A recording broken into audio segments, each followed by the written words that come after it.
Now, let's go to Craig Foster, former captain of the Australian men's football team, the Socceroos. He's also a prominent human rights advocate. And I want to begin, I can see you've got your jersey on there, Fozzie. The Aussies have done pretty well so far. Yeah, you'd be cheering, Yalda, for sure. It's lovely to see you. Of course, you're very well known and loved over here in Australia. Can you hear my voice? I lost some of my voice. You've lost your voice because you've been cheering, no doubt, in the middle of the night over there. But Fozzie, I just wanted to ask you. Of course, you're not only a prominent former footballer, but also a really well-known, respected human rights advocate as well, and obviously ahead of all of these sorts of major sporting events, whether it's the Olympics or previous World Cups, these sorts of conversations around human rights is had. We saw it in Russia, for example. We saw it in Brazil. We saw it in Qatar, and now in the United States. I mean, do you think the conversation, the debate, has been as fierce and fiery as it has in previous World Cups? No, it hasn't. And the reason is because I think of the political overlay, that US and Trump, has that kind of hegemonic power in the world. And because Infantino with FIFA has sidled up to Trump and effectively let him run the tournament in his own way.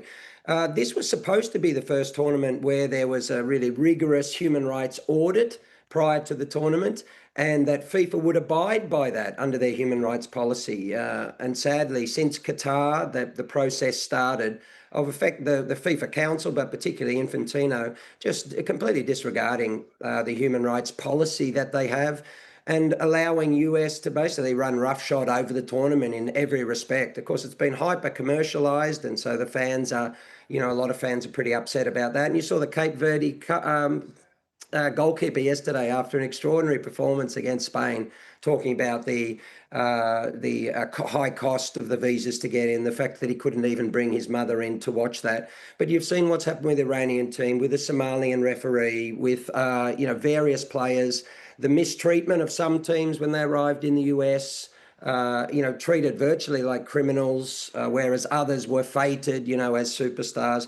It's this inequality across all of the teams and the different standards applied to them, which I think is so very disappointing because, as you say, even in Qatar and in Russia, countries that the US in particular are highly critical of, they certainly didn't do this. Fans were allowed in, certain discriminatory laws were forced not to be applied, such as the LGBTI anti-law in Russia.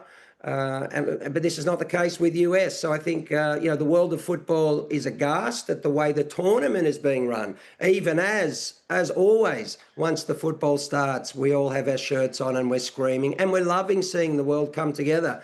The world needs this right now. The pictures of everyone celebrating, breaking down barriers, breaking down stereotypes between all of us has just been absolutely wonderful. Sadly, we need to get hold of the way that the tournament is run, and particularly of the US.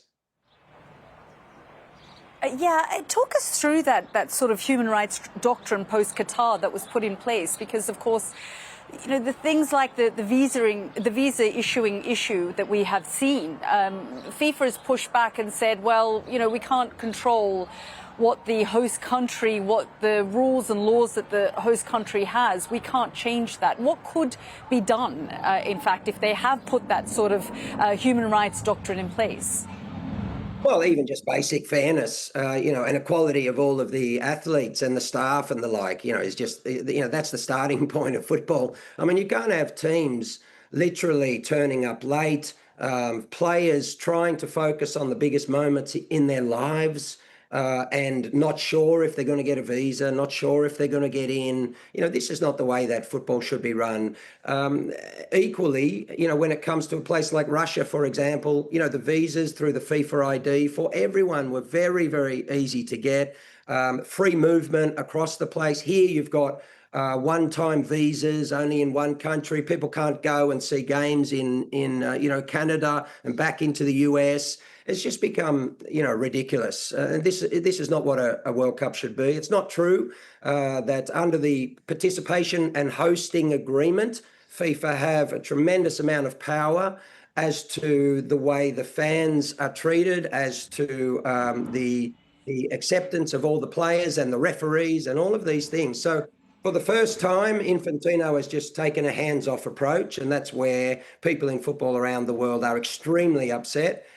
Because this disparate nature of treatment of people from the global south or from Africa or from Asia, Uzbekistan, arriving into US and being, treated as criminals, or, what's happened with the Iranian team is just absolutely farcical.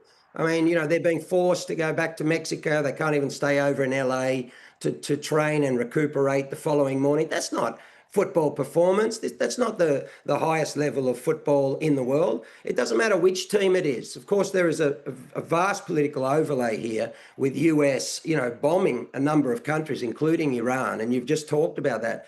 But once the teams are at the World Cup, they have a right to equal opportunity to perform at their very, very best in the same way that every other team has. And the fact that that's not happening should incense every football fan around the world.